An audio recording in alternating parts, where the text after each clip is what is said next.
Today seems like a great day to dive in. So let's do that. Today we're going to talk about deception. Did that make it sound cool? Did that make it sound any less painful than what it really is? Because when I said it, I was smiling. But it's really not a smiling matter, nor is it funny at all. But you know me, comic relief is needed at such a time as this. But anyway, what up, y'all? So let's talk. What do you describe, deception as? Are you a liar? Do you deceive in order to get something out of it? Is it something that just comes naturally? Is it that you do it and don't realize you're doing it? It's just how you were raised, what you were born into. It just is what it is, right? But at the same time, like, on a serious note, when you're deceived by people that you care about, people that you love, people that you thought were, somebody that was going to be around for a long time, it hurts. Like, why sit around and try to make it seem like it don't hurt? It just don't feel good. And I mean, it shouldn't feel good because you trusted that person, because in order to be deceived, you had to trust them. Right? So this can be anybody. This can be your family, your friends, where you work. If you played a sport, if you went to a restaurant, you met somebody on a trip. When I say anybody, it can be anybody. And it's hard when you think about it, though, because, if you think about it, like, who trusts somebody that fast? Like, you can't trust people nowadays, but it's not supposed to be like that. You're supposed to be able to trust people. But the world is so upside down and around that can't nobody have opinions, can't nobody talk about nothing, can't nobody say nothing without somebody feeling like, well, you don't get what I'm saying, or making an excuse for what you did. I don't know how many times somebody has lied to me, deceived me. I call them out on it, and it's my fault. Because if you wouldn't have never did this, then I wouldn't have had to do that. And it's like, baby, accountability is a thing. You should try it. But let's just be for real here, because deception started at the beginning of time. So, who are we to feel like it should just avoid us altogether? Y'all trying to figure out what I'm talking about? Don't worry, I got y'all. Let's talk about Eve. Yeah, and I'm not talking about Eve from the Rough Riders. I don't know if y'all know who Eve is from the Rough Riders. You can Google it later, but I'm not talking about her. I'm talking about Eve from Adam and Eve. Talking about her because that Eve, big deal. She's the reason for the season. She's the reason. No, but for real. So when we talk about Eve from Adam and Eve, it starts off in Genesis, which is the first chapter of the Bible, at the end of chapter 2, where God makes Eve from the rib of Adam. And he basically tells them, you are able to eat from any tree in the garden, but you must not eat from the tree of knowledge of good and evil. For when you eat from it, you will certainly die. That's in chapter 2, verse 16 through 17. So he's telling them, you know what? You got a garden. You got all the stuff you need. Stay away from that tree, though. Right?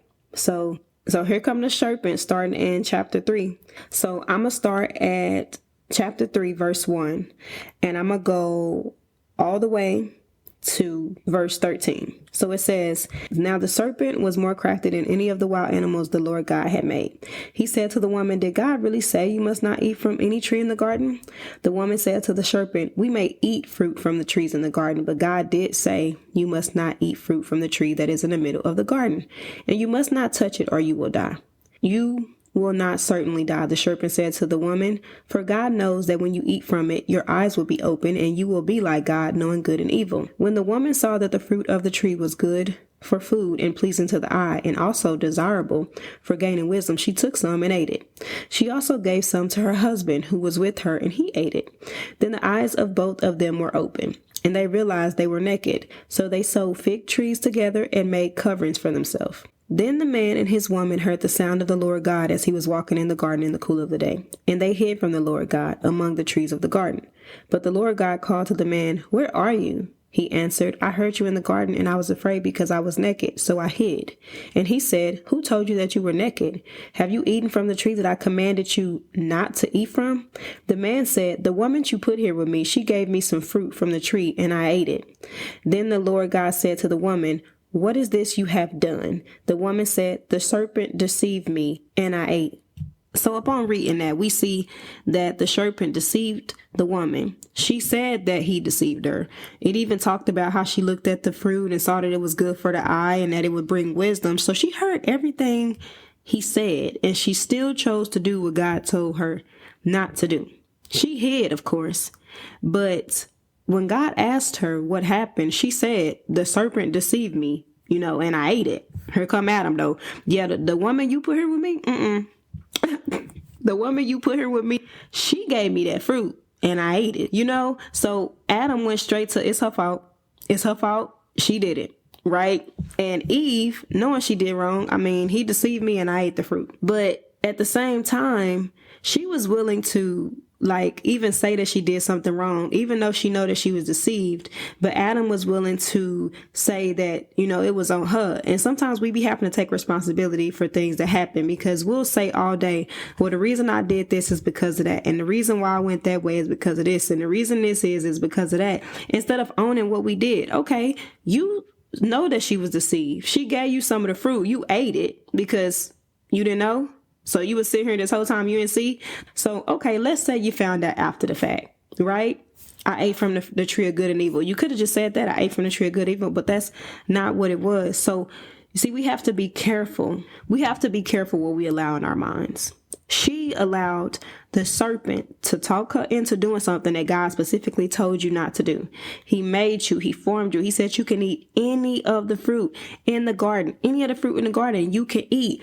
But don't mess with this tree. Ain't that like something for somebody to tell us we can't do something and it make us want to do it more? It wasn't that she alone wanted to do it. It wasn't that him telling her that just to Adam and Eve made her want to do it more. It's that somebody got into her ear and made her want to do more. Got into her mind and made her feel like, okay, well, this don't seem that bad. I could do this. This ain't that. What is that?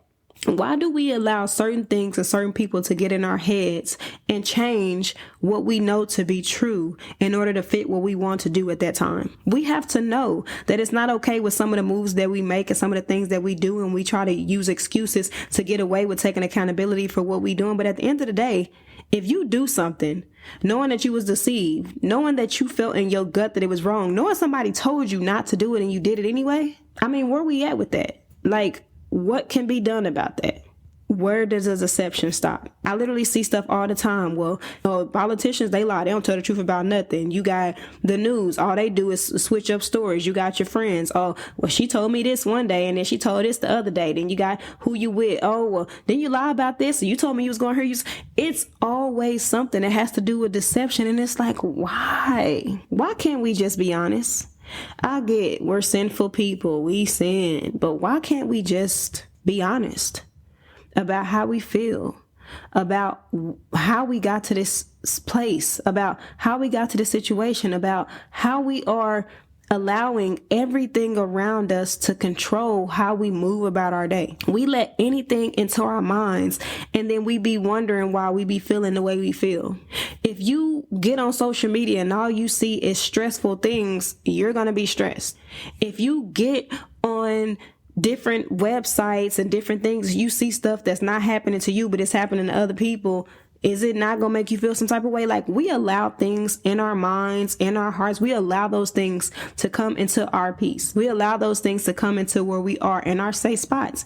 And then we wonder why things just don't feel the same, or it's just different, or they just don't align the way that they used to. We have to own up to our place in what's happening around us. We have to own up to the part that we play in a deception. I'm not just talking about y'all, I'm talking about me too. We all have a moment, or we all have different situations where we could have did better. We all have different things that we could have done different. You allow any and everything to sway you over here and sway you over there. It's kind of like nobody even has their own mindset anymore. It's just, let's follow the leader. If the wind blow this way, I'm going over here. If the wind blow this way, I'm going over there. And it's like, make up your mind. And I don't know if y'all noticed, but nowadays people are losing relationships, friendships, any and everything at the moment that they decide to disagree with you. It's like, if I tell you the truth, it is a problem. So in order to keep this friendship going, I must deceive you, because who do I think that I am? Or who do you think you are, to be honest with me? You need to allow me to think whatever I want to think. You need to allow me to do what it is that I want to do. And nobody asked for your opinion. I mean, I did, but I didn't know that was the opinion that you was going to give me. So I'd rather you just lie to me instead. Make it make sense. Can't nobody make you feel some type of way by deceiving you because you know who you are. Know where you stand. Know where you stand and knowing what's okay, what's acceptable to you, what's not. Know where you stand so that when you are deceived or when you see it happening or when you see it's a possibility that could happen, that you own up to what's happening in front of you. You own that moment. Like, I can see it for what it is. I know it for what it is, but I'm not going to allow it to transfer my thought. I'm not going to allow just because it's over here to keep me over there. I'm not going to allow my mindset to change because of this is happening over here because I'm not taking responsibility for what I see. We'll see something for what it is, and we make excuses on why it didn't play out the way that it is. We'll see it. I see it. I see you. You see me. We see each other. Oh, I see the deception over there, but I'm act like it's not deception. And then when the deception hit me right upside the head, well, I saw it. I just didn't say nothing. Why? Well, I saw it. I just felt like I was just going to let it go and not even. Why? You know, I watched something early this morning and it was Sarah Jakes Roberts, Pastor Sarah Jakes Roberts, and the message is titled Push Through. And I'm pretty sure she did this maybe like a day or two ago. It could have been longer. And in that, she said that we want the comfort, but we don't want the confrontation. And that might be the truest thing I've heard in a while. We know that some things we need to do is the right thing we need to do, but because we don't want it to cause a problem, we don't say anything, we don't speak up, we're not bold enough to do what needs to be done because we don't want the confrontation that comes with that. But what if you speaking up and being bold and being into what you're doing and knowing that what you're doing is the right thing, what you're doing, how you're speaking up, how you're calling out deception, how you're changing how it plays a part in your life and your day and the people around you, how would you know if that changed somebody else's life around you? You cannot have the comfort without the confrontation. She said that she allowed God to work through her in a major way in that sermon. If you haven't watched it, please go listen.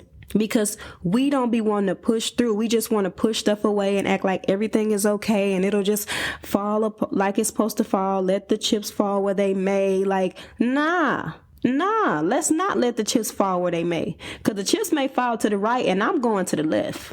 Like, I don't need them to fall over there.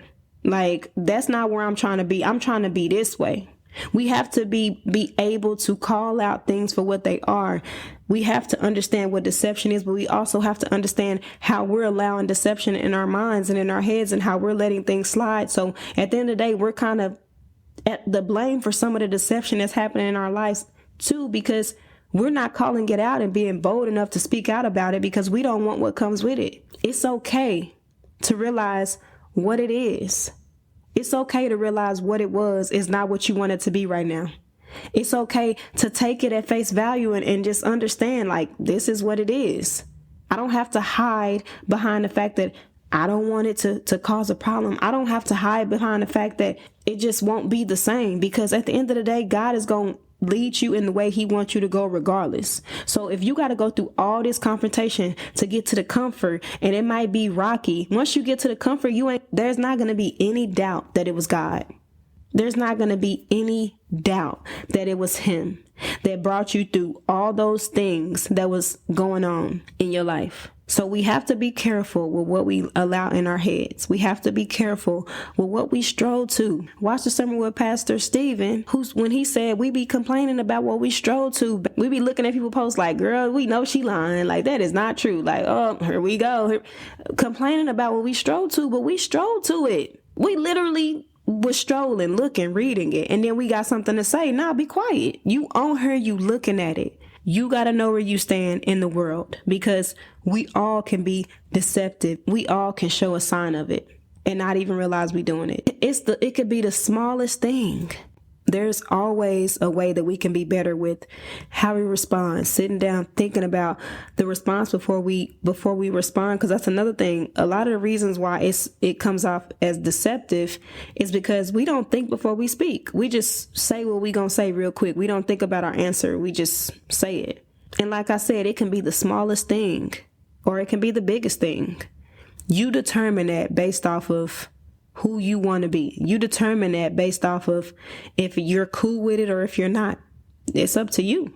But know where you stand in it. So when you're called out on it and you're bold enough to acknowledge it within yourself, you'll know how to move forward with it. If you like this podcast, please like, follow, subscribe, share.